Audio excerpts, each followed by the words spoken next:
1절에서 6절까지 말씀을 보겠습니다.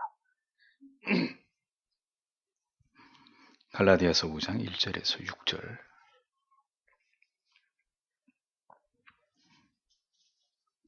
같이 읽겠습니다.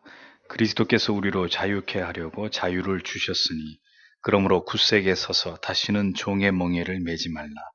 보라, 나 바울은 너희에게 말하노니 너희가 만일 할례를 받으면 그리스도께서 너희에게 아무 유익이 없으리라.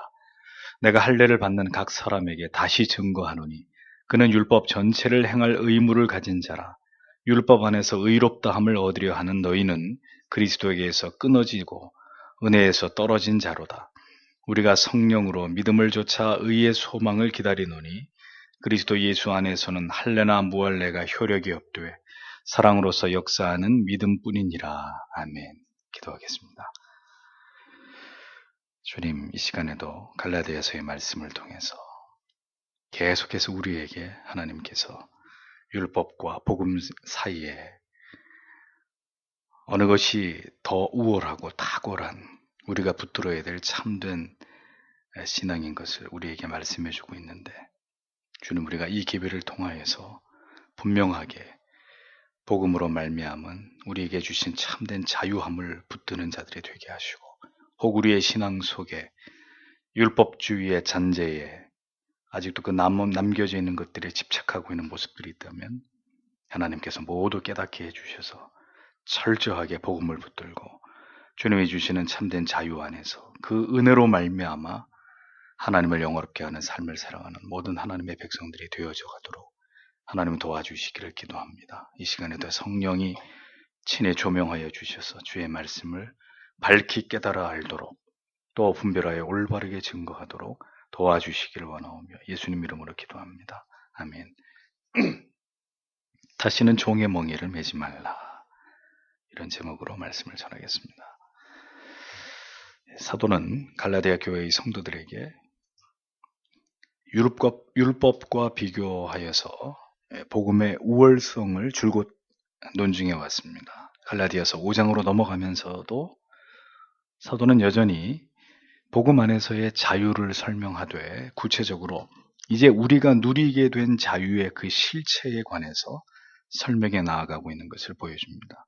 특별히 기억할 것은 사도가 강조하고 있는 이 자유는 죄와 사망으로부터의 자유, 율법의 족쇄로부터의 자유이지 방종한 삶을 위한 자유를 말하고 있는 것이 결코 아니라는 것을 유의해서 보셔야 될 필요가 있습니다. 오히려 성도는 이제 율법의 모든 의무로부터는 자유로워졌지만 이제 성자 예수 그리스도를 대신해서 이 땅에 오신 성령께 순복하면서 성령의 인도하심을 따라서 구원에 합당한 열매를 맺어가야 되는 거룩한 의무가 주어져 있다는 것을 잊지 말아야 할 것입니다. 결국 바울이 말하고자 하는 바도 성령 안에서의 참된 그리스도인의 자유한 삶이라는 것을 우리는 성경이 우리에게 잘 설명해 주고 있는 것을 볼 수 있는 것입니다. 사도는 더 힘차게 그리스도 안에서의 참된 자유를 강조하고 있는데 1절을 보십시오.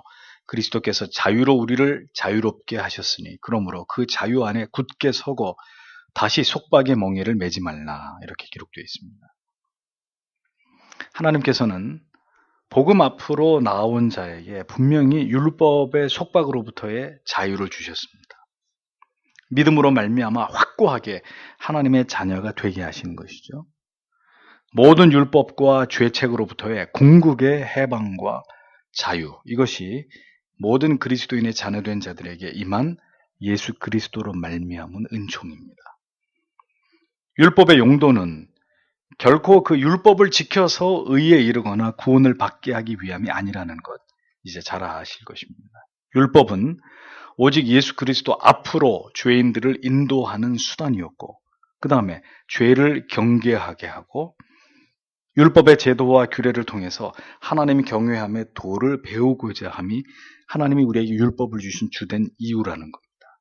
그런데 문제는 유대주의자들이 그 율법을 자신들의 이익의 재료로 삼고 그 율법을 주신 하나님의 그 본래의 뜻을 왜곡시켜서 오히려 하나님의 영광을 가리우고 메시아를 부정하기까지에 이르는 죄악을 저질러 왔다는 것입니다.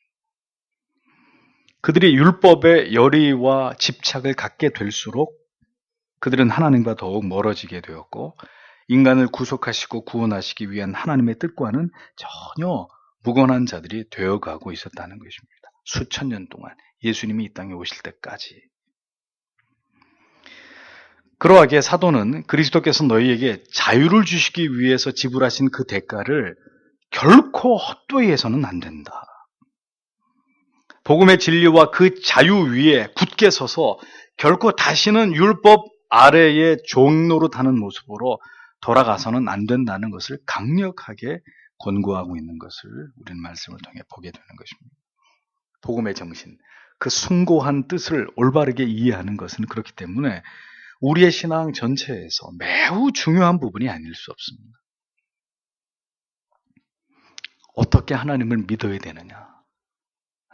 구약의 율법은 어떻게 이해해야 되고 예수 그리스도로 말미암은 의, 그 복음 아래서의 참된 자유, 이러한 가치들을 어떻게 이해하고 그것을 우리가 수용해야 되느냐.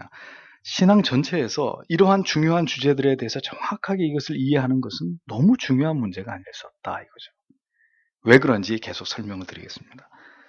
언제나 강조드리는 것은 성경의 진리가 우리에게 말씀하고자 하는 바를 좇아서 더하지도 말고 빼지도 말고 진리가 우리에게 교훈하는 바를 우리의 마음에 잘 새기고 분별해서 올바른 믿음의 정도를 가야 된다는 거죠.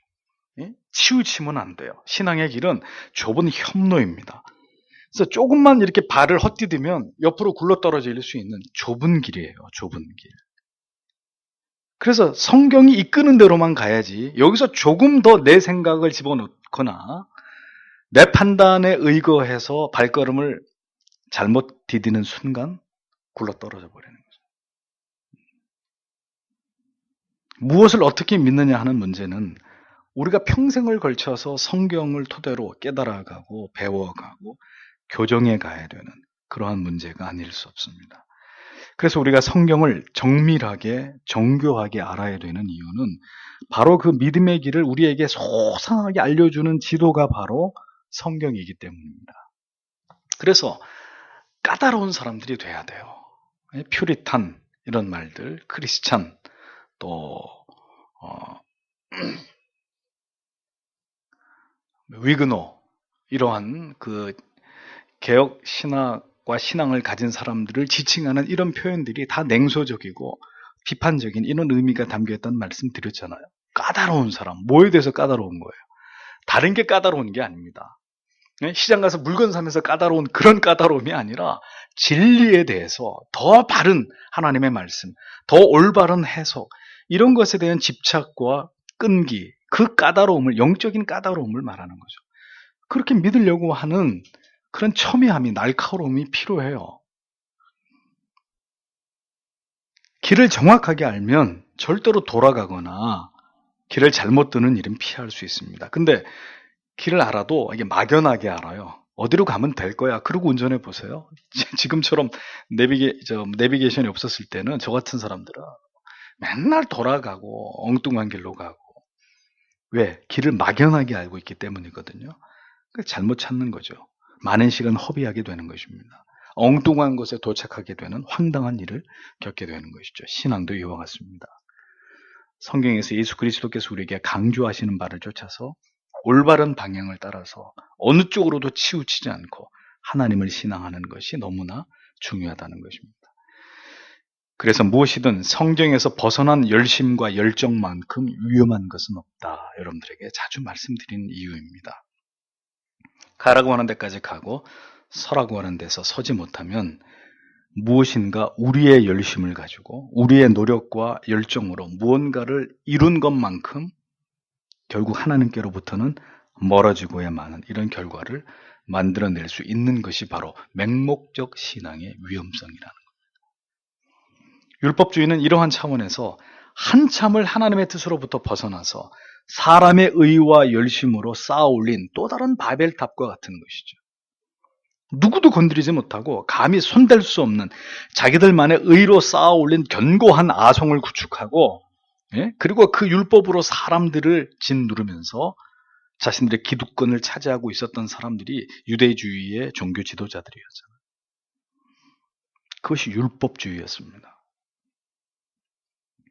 그러니 이 율법주의를 허무는 도발을 쉬지 않으셨던 예수 그리스도께서 이 땅 가운데 계실 때 그들에게 미운 털을 박히는 것은 당연한 일이었고, 그리스도의 탁월한 제자이고 이방인들의 사도인 바울도 그토록 많은 유대주의자들의 핍박을 받은 것은 지극히 당연한 일일 수밖에 없었던 것입니다. 기득 세력이 신봉하는 가치에 대해서 도전하는 것은 뭐와 같은 거죠? 자살 행위나 같은 것입니다. 그래서 개혁이 어려운 것이고, 그 가치 있는 일에 사명을 가지고 온몸으로 부딪히는 자들이 소수에 지나지 않을 수밖에 없는 것입니다. 사도는 유대주의자들이 계속해서 갈라디아 교회의 성도들에게 강요해왔던 이 할례의 문제를 이제 직접적으로 다루기 시작합니다. 2절을 보면, 보라, 나 바울이 너희에게 말하노니 너희가 만일 할례를 받으면 그리스도께서 너희에게 아무 유익도 주지 못하시리라, 이렇게 단언하고 있습니다. 율법주의를 전파하는 거짓 교사들은 끊임없이 갈라디아 교회의 성도들에게 율법으로 돌아가는 관문인 할례를 강요하고 있었습니다. 사도는 만약에 이러한 거짓 교사들의 말에 넘어가서 할례를 행하게 될 경우에 그것은 그리스도께서 너희에게 너희의 죄를 위해서 십자가에 죽으심으로 말미암은 그 모든 은혜의 유효성이 일시에 무효가 되어버리는 그런 일이다, 이렇게 경고를 합니다. 에이, 뭐 할례 하나 받았다고 그런 차원이 아니라, 할례를 받는 그 순간 그리스도께서 십자가 위에서 너희를 위해 행하신 그 모든 구속의 은혜의 유효성은 깨끗하게 소멸되는 것이다. 너희와 그리스도는 아무 상관이 없는 자들이 되고 마는 것이다, 이렇게 얘기합니다. 밑에 4절에서 설명하는 바와 같이 이러한 율법주의로의 회귀는 그리스도에게서 끊어지게 되는 것이고 그 구원의 은혜로부터 떨어지는 것을 의미하는 것이다. 이렇게까지 사도는 엄중하게 이 할례를 받는 문제에 대해서 심각하게 그들에게 설명하고 있었던 것입니다. 바울은 이방인으로서 할례를 받는 것을 왜 이처럼 엄중하게 경고하고 있었던 것일까요? 그들은 이방임에도 불구하고 복음을 믿음으로 말미암아 구원을 받은 자들인데, 그들이 유대인들의 할례를 받겠다는 것은 이방인에게까지 믿음으로 말미암아 베푸신 그리스도의 구속의 은총을 정면으로 거절하고 거부하는 것이고, 그래서 그의 죽으심의 공로와 가치를 모두 깡그리 무시하는 처사와도 같은 것이었기 때문입니다. 너희가 받은 구원이 그렇게 우스운 것이냐? 하나님의 은혜가 이방인인 너희에게까지 예수 그리스도를 믿음으로 말미암은 구원을 베풀었건만 너희가 할례를 받음으로 이 하나님의 너희를 향하신 이 은혜를 하찮게 여긴다는 말이냐? 에? 있을 수 없는 일이라고 얘기하는 것이죠. 그리고 할례는 율법주의로 다시 돌아가는 첫 관문으로서의 중요한 의미가 있는 것입니다. 이 하나를 이렇게 열어주면, 이 하나만 열어주는 것이 아니라 줄줄이 구원의 도로부터 배도하고 다시 율법주의로 깊이 빠져들게 되는 길을 열어주는 것이기 때문에 아주 근원적으로 바울이 이 할례 문제를 차단하기 위해서 모든 노력을 다하고 있었던 것이죠. 참 이런 것이 중요합니다.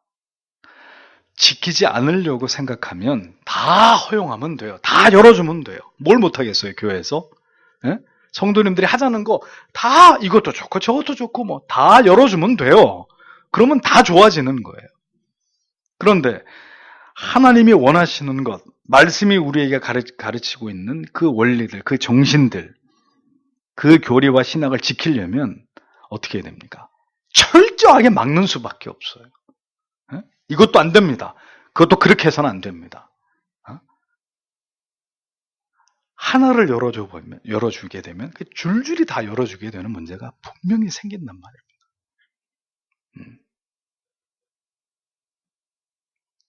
그래서 어려운 거예요. 지키려고 하면 작은 것까지 집요하게 막고 지키고 타협하지 않아야 되기 때문에 그래서 어려운 겁니다. 한 번만 단 한 번 졸았을 뿐인데 그 졸음으로 예를 들면 그 좋은 사람이 운전사였으면 어떻게 되는 거예요? 단 한순간의 그 졸음 때문에 그 버스 안에 탔던 모든 사람들이 생명을 잃는 일을 당하지 않겠습니까? 다리에서 떨어졌다든지 뭐 벼랑에 떨어지면. 그런 진리도 그와 같은 문제입니다. 어느 하나를 딱 양보하는 순간 줄줄이 거기에 엮여 들어가고 결국 다른 것들까지 허용하게 되면서 일순간에 하나님께로부터 떠나고 바른 신앙을 잃어버리게 되는 이런 일들이 진행될 수 있기 때문에 참 이게 어려운 문제입니다. 그래서 끝까지 지켜낸다는 것, 끝까지 그 문을 걸어 잠그고 간다는 것, 정말 주의 은혜가 없이는 우리의 힘과 노력으로는 불가능한 일입니다. 근데 중요한 것은 지키려고 하는 자를 하나님이 지켜주신다는 거죠. 열어주려고 하는 자 역시 하나님이 말리지 않으십니다. 열어주려고 하면 반드시 열리게 되어 있습니다. 다 열어주고 결국은 다 무너지고 황폐화되는 일이 일어납니다. 하나님은 지키려고 하는 사람, 그 지키는 게 어렵지만 그 마음이 지키려고 하는 마음인지 열어주려고 하는 마음인지 하나님이 그것을 보시고 진리를 지키려고 하는 마음이라면 하나님이 빅장을 채워주시고 자물쇠를 걸어주시는 것이고 에라 모르겠다 힘들어 이제는 좀 쉽게 가자 하고 열어 젖히려고 하는 마음 같으면 하나님께서도 네 뜻대로 해라.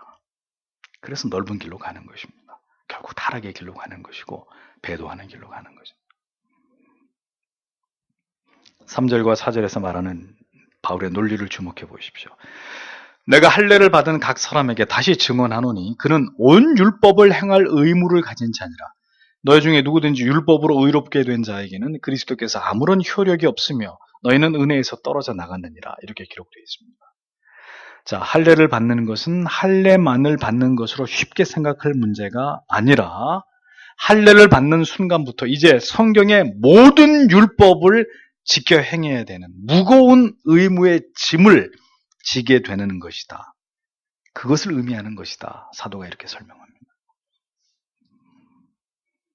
할례를 받는 것, 그 한 가지만으로 끝나는 것이 아니라 할례를 받았느냐? 그럼 너희는 이제 모든 율법을 다 지켜야 되는 막중한 의무의 짐을 지게 되는 아주 중대한 결단을 하게 되는 것이고 그 결단으로 말미암아 심각한 올무에 빠지게 되는 것이 바로 할례다. 그런데도 받을래? 이렇게 얘기하고 있는 거죠. 신명기 27장 26절은 모든 말씀을 실행치 아니하는 자는 저주를 받을 것이라. 이렇게 기록되어 있습니다. 야고보서 2장 10절은 온 율법을 지키다가 그 하나에 거치면 모두 범한 자가 되니 이런 기록이 있습니다. 뭘 뜻하죠? 율법주의를 선택했으면 단 하나라도 어길 시에는 아웃이라는 거예요. 율법으로 의롭게 되기를 원하는 자는 율법의 1.1획이라도 놓치지 않고 모두 지켜야만 구원을 받을 수 있는 것입니다. 그렇다면 유대주의자들은 구원에 이를 수 있는 자들일까요? 없는 자들일까요?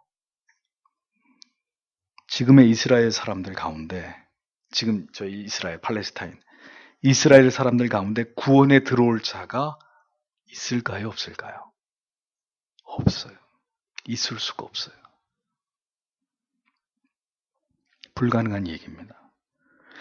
우리가 천주교만 이단으로 단죄하는 것이 아니라 똑같습니다. 그때나 지금이나 복음을 부정하는 이 예수 그리스도의 메시아 되심을 부정하는 유대주의 천주교하고 똑같은 이단입니다. 이렇게 노골적으로 얘기하는 목사도 많지 않을 거예요. 유대주의, 천주교, 우리 기독교 입장에서 볼 때는 다 구원 없는 종교입니다. 그들이 예수 그리스도의 복음을 부정하는 한 그들은 결코 구원에 이를 수 없고 율법을 100% 지켜야 구원받는데 율법을 100% 지킬 수 있는 사람이 하늘나라에 누가 있어?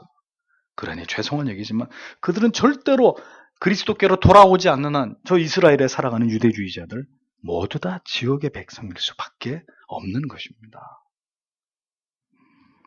가톨릭이든 이스라엘이든 기독교의 관점에서는 다 구원이 없는 종교예요.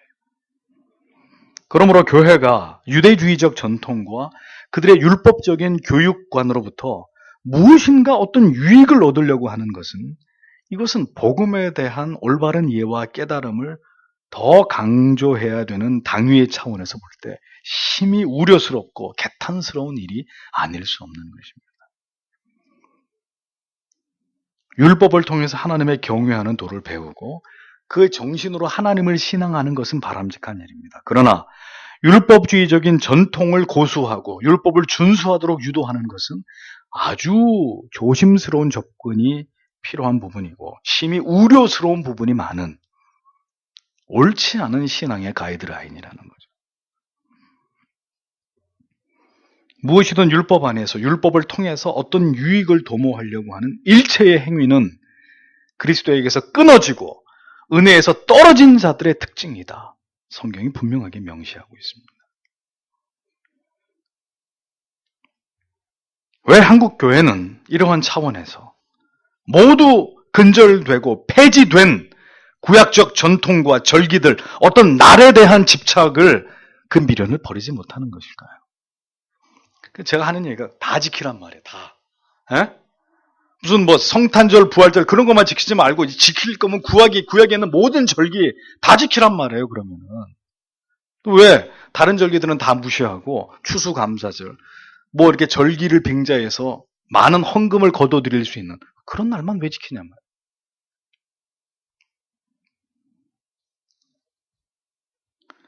아무리 좋은 의도와 목적이라 할지라도 성도들로 하여금 율법주의적 신앙의 전통에 묶이게 되는 일들이라면은 단호하게 그것으로부터 끊어지게 하고 멀어지게 하는 것이 옳을 터인데도 끈질기게 성경이 분명히 금하고 있는 것들에 대해서 여전히 한국 교회가 집요하게 그것을 지키고 있습니다. 이러한 일들은 다분히 교회의 재정적인 문제와 직결되어 있기 때문에 구약적인 절기를 비롯해서 여러 가지 명분과 명목을 앞세워서 헌신, 헌금, 충성을 강요하는 이러한 일들은 결코 바람직한 신앙의 모습이라고 보기 어렵다는 것입니다. 이런 설교하면 외부의 목사님들이 좋아하시겠습니까? 너만 잘났냐? 너만 옳고 그럼 우리는 다 뭐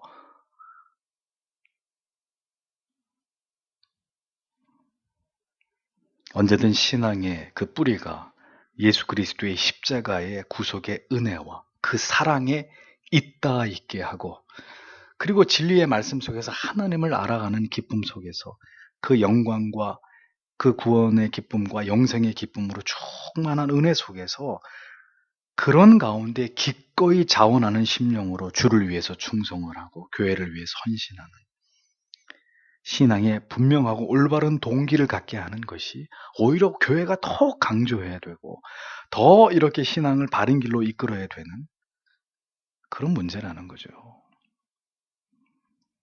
신앙에서 가장 경계해야 되는 일은 순수한 복음만으로 예수 그리스도의 십자가의 구속의 은혜와 사랑에 대한 동기만으로서의 헌신이 아닌 이런 구약적 전통과 율법적 강요와 그리고 기복적인 상급 신앙의 동기를 가지고 신자들의 충성을 이끌어내려고 하는 것들입니다. 무엇인가 내가 열심을 내고 남이 할 수 없는 어떤 대단한 행위를 드러내는 것으로 자신 안에 있는 종교성을 발휘시켜서 그것에 대한 대가를 기대하게 만드는 이러한 자극 주의해야 됩니다.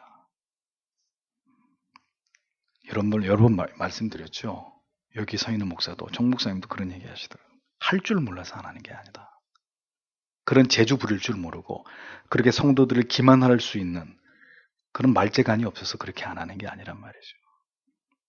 두려운 일이기 때문에 그것은 결코 성경이 우리에게 허락하고 있는 길이 아니기 때문입니다.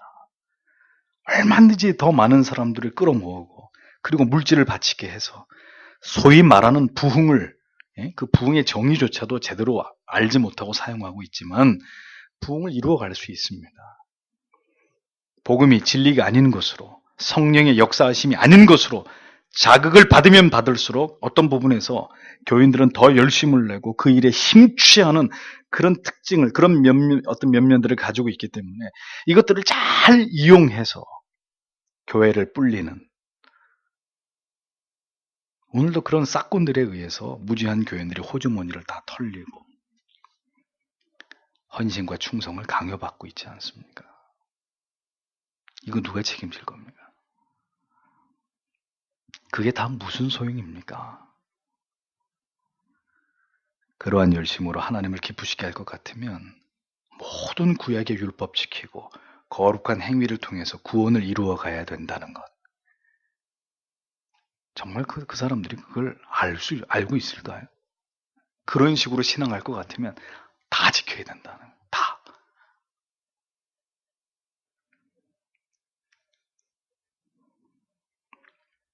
성전 건축. 응? 신학적으로 볼 때 중대한 오류를 가지고 있는 표현인데도 여전히 성전 건축에 목을 매죠. 모든 것을 바로 잡아야 됩니다. 참된 신앙으로 구원의 은혜와 감격과 기쁨 속에서 영생을 바라보고 기대하는 성화적 삶의 열매로서의 모든 아름다운 헌신과 충성으로 갱신되고 회복되어야 될 부분들입니다. 그래서 여러분들에게 늘 말씀드리는 거죠. 딱 한 가지만 기도하세요. 하나님, 말씀으로 충분한 교회, 말씀으로 충분한 신앙 되게 해주십시오. 그게 정답입니다. 성경으로 충분한 그런 신앙. 성경으로 모든 하나님이 우리에게 주시려고 하는 것들을 다 맛볼 수 있고, 신앙 안에서 우리가 누릴 수 있는 모든 것들을 이 말씀 속에서 다 맛볼 수 있는 그런 말씀이 전파되는 교회, 그 말씀을 통해 주시는 은혜로만 온전히 만족할 수 있는 나의 믿음, 그럼 된 거예요. 그 교회는 더 이상 아무것도 기대하거나 바랄 필요가 없는 것입니다.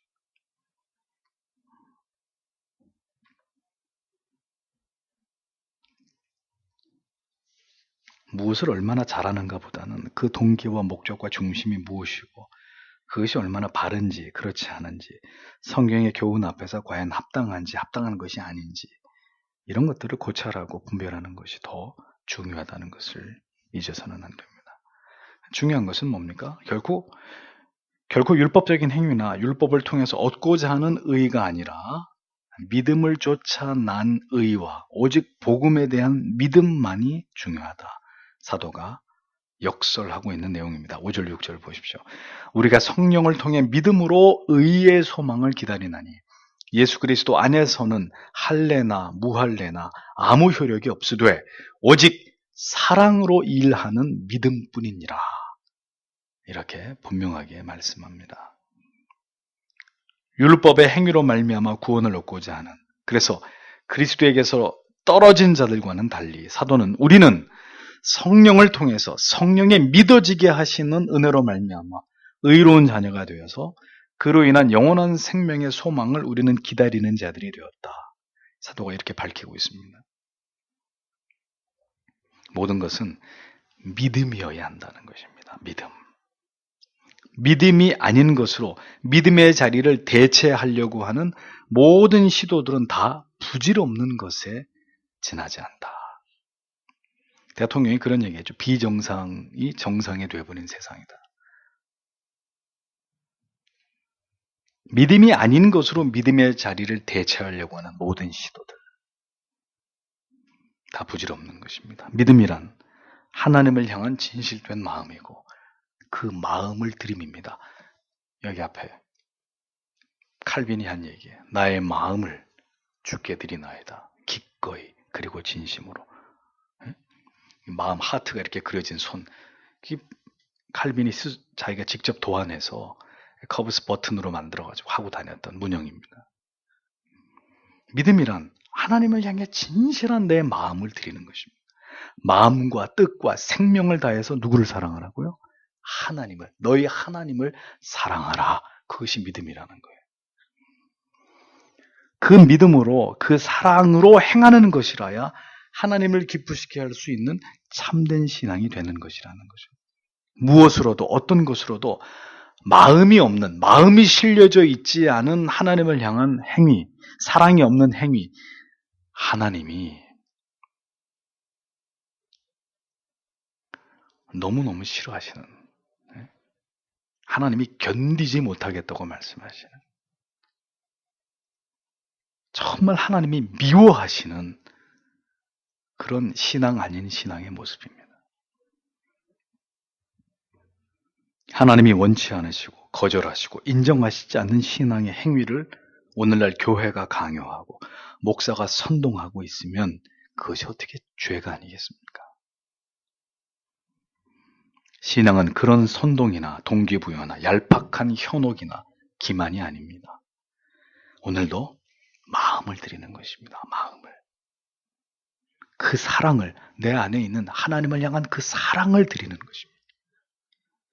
삼위의 하나님의 그 아름다우심을 말씀 속에 깊이 경험하면 경험할수록 그 사랑에 나도 모르게 이끌려서 우리의 몸과 마음과 모든 것을 하나님을 위해서, 하나님의 뜻을 위해서, 하나님의 나라를 세워가는 일을 위해서 하나님께 기꺼이 드리는 것. 성경이 우리에게 말씀하고 있는 가장 바람직한 신앙은 바로 그것입니다. 그것. 그런데 유대주의자들, 율법주의자들, 깡그리 마음은 없고 형식만 있으니까 주님께서 이 회칠한 무덤 같은 인생들아, 이 독사의 자식들아, 그렇게 예수님께서 진노하신 거예요. 아닙니다. 너희는 하나님의 뜻을 도무지 알지 못하는 자들이다. 마음이 없는 호의만큼 서글픈 것이 어디 있습니까? 사랑하지도 않으면서 1년에 한두 차례씩 외식하고 백화점에서 옷 사주면 그걸 행복이라고 여길 그런 아내가 대한민국 전체에 있겠습니까? 언제나 따뜻한 마음으로, 언제나 나를 생각해주는 그 마음. 하나님께서도 그렇게 언제나 하나님께 고정되어서 그분을 사랑하고 그분에게서 사랑받기를 원하는, 그렇게 서로가 서로를 독점하는 사랑, 그분을 경외하는 바로 그 신앙을 하나님이 오늘도 우리에게 바라시는 것이라는 겁니다.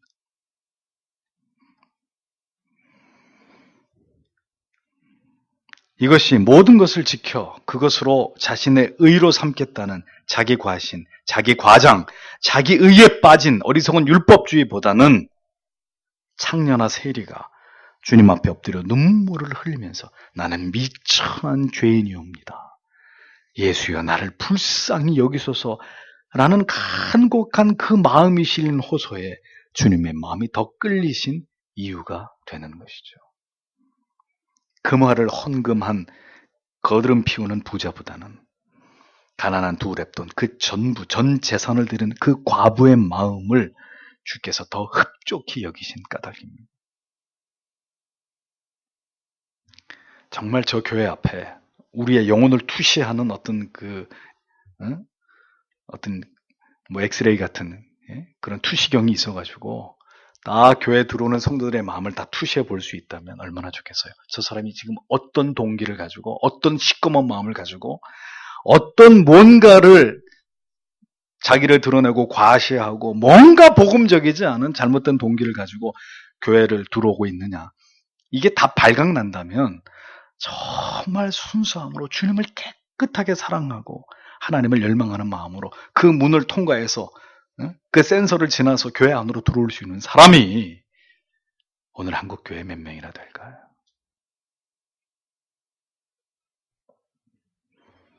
바울 사도가 왜 그렇게 율법주의를 비난하고 할례에 대해서 집요하게 반대했는지에 대한 그 이유를 우리는 이 시대에도 분명하게 해석하고 적용함으로써 진정으로 하나님께서 기뻐하시는 신앙이 무엇인지를 깊이 아셔야 합니다. 그리고 그것을 굳게 붙드는 자들이 되셔야 하는 것이죠. 그래서 솔라피데, 오직 믿음이라고 하는 것입니다. 그 믿음 안에는 하나님을 향한 그 열렬한 사랑, 고백, 감사, 가슴에서, 마음에서 하나님께 비롯된 그러한 것들이 담겨져 있어야 된다는 거죠. 우리의 믿음이 그렇게 진실된 믿음에 기반하고 어떻게 믿어야 하나님을 기쁘시게 할지에 대한 그 정확한 지식의 기초에서 우리 안에 있는 모든 율법적인 요소들은 깡그리 지워나가고 우리의 마음이 더 하나님께로 향할 수 있는 그런 믿음 되어져 가도록 더 노력하시고 그리고 하나님의 은혜가 우리에게 임하기를 기도하시는 여러분들이 되셔야 할 줄 압니다. 기도하겠습니다.